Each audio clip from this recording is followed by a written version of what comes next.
Hello, everyone. Today I wanted to talk about the really tough issue of obsessive thinking, sometimes with compulsions, and what is often also called intrusive thinking. These states that people experience can be particularly debilitating, and they can cause a lot of suffering for those who are experiencing those states, people who are caring for them as well. And I would argue that a lot of the help is not necessarily tailored to really help people out of these states, because there isn't really a detailed understanding of why it is someone is in this state and they can't get these thoughts, these compulsions out of their head, and why they're so reactive or sensitive to them. Often we hear about things like CBT as being useful tools, which I think they really are. So cognitive behavioral therapy, how do we challenge these negative thoughts or these obsessive thoughts? How do we change them or insert positive thoughts or more helpful thoughts in place of them? And I think those tools can be useful. The problem is they're often given to people without really any understanding of why they've got these thoughts in the first place, why their mind is latching on them, so furiously that they need to then follow through and with a compulsion, or they can't stop obsessing about it. So the purpose of this video is to really explain and demystify it, particularly in the context of COVID and lockdowns. I know, many of you probably realize that a lot of teenagers and kids are suffering more than ever, and there's plenty of triggers and what ifs going on at the moment for people to think about. So this is around demystification, so that at least by the end of the video, hopefully you understand a little bit more about the why. If we understand about why we're in this state, and some of the other tools, such as positive thinking, CBT, or other methods such as mindfulness and meditation, there's more of a chance that they'll be useful and that you can actually apply them because you understand the mechanism behind your current state in the first place. So it's less scary and you're no longer in that bewildered state, which often keeps people in these cycles. So the second thing I really want to say is that obsessive thinking, sometimes with a compulsion, sometimes without, doesn't really matter, or intrusive thinking is just an extension or another manifestation of anxiety. Often we like to specialize and label and reduce different manifestations of mental health issues into really specific categories. And I can understand why, but often what it does is it makes these labels, these diagnoses feel really fixed. And they can be useful initially to help someone make sense of their current state, but often people then latch onto them and they identify with them, which stops them moving forward. So if we understand the simple mechanisms behind it, we can start to go, I understand why I'm in this state. So I call the reason why someone gets into an anxiety state manifesting in obsessive thinking, compulsion, or intrusive thoughts is a perfect storm of three different things. So the first thing is chronic stress. So usually when someone gets into this state, they've experienced chronic stress over a long period of time. It might be due to past trauma, so fairly big traumatic events, perhaps in childhood, or witnessing a car accident or something like that. It could be a series of successive, what might be classified as smaller events or less obviously stressful events. It doesn't really matter what the cause is. It just means that the stress is built up over a long period of time, and it's made the nervous system really tired, and it's causing an overactive flight or fight response. If you've heard any of my videos around stress, anxiety, mental health, well-being, worrying, etc., I talk about the nervous system because it is really the fundamental key to understanding these states. So we've got the perfect storm of someone being in a hypervigilant state due to cumulative stress over many years, probably not necessarily aware of it either. They might have some awareness, but they might not really realize how heightened their stress levels are because it's become the new normal from them. So we've got that state, overactive flight or fight, body's thinking, is ready to latch onto any thought. It's reacting as though there's a physical threat, even though there is no physical threat. There's no car coming towards them. There's no vicious dog chasing them. The flight or fight's still really overactive. So it's primed to look out for thoughts and things to worry about. The second thing is timing. So the reason why one person might obsess over one sort of thought or have a compulsion and another person won't, or theirs might be different, is often just due to timing.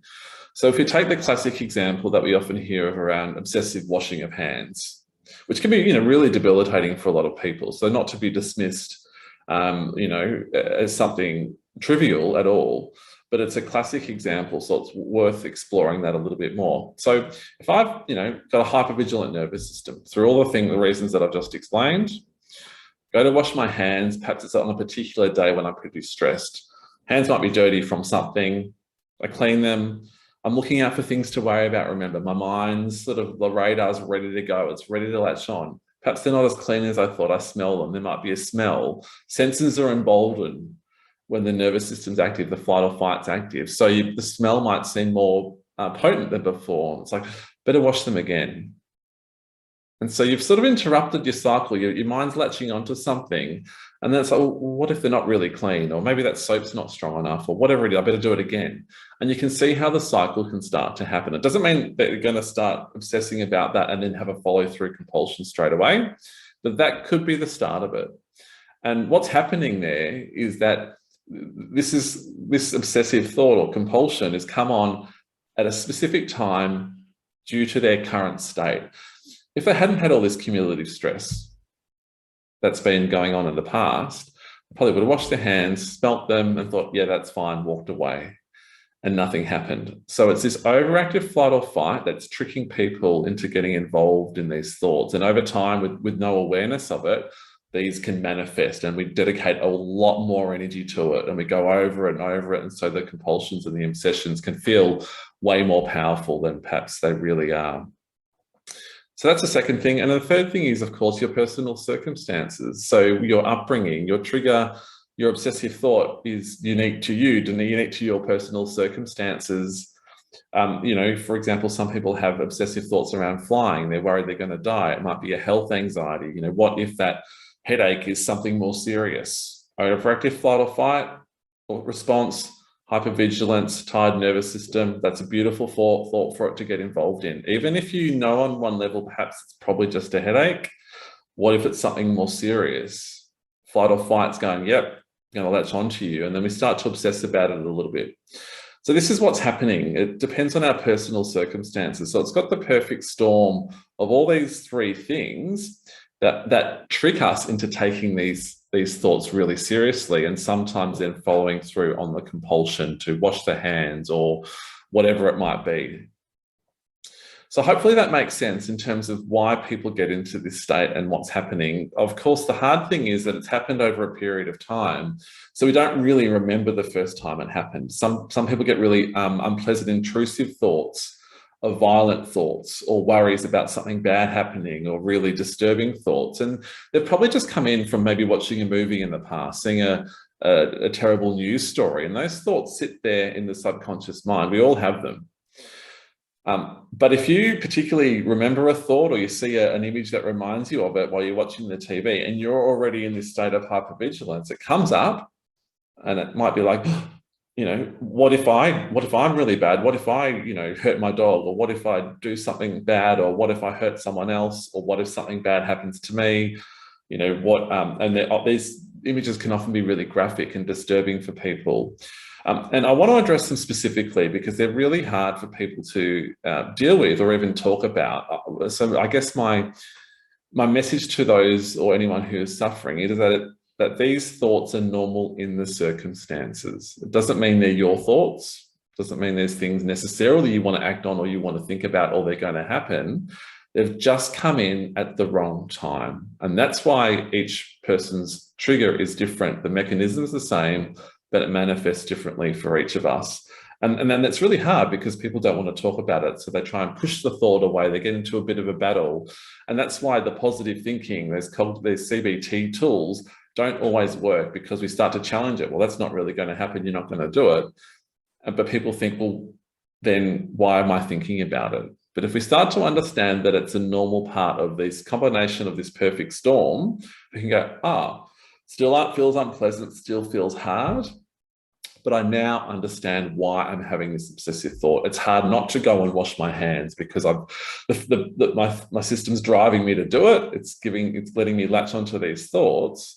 But then we can start to make changes. I won't go into the solutions now, but just to give you an example of some of the work I've done with clients is around, say, obsessive thinking followed by the compulsion.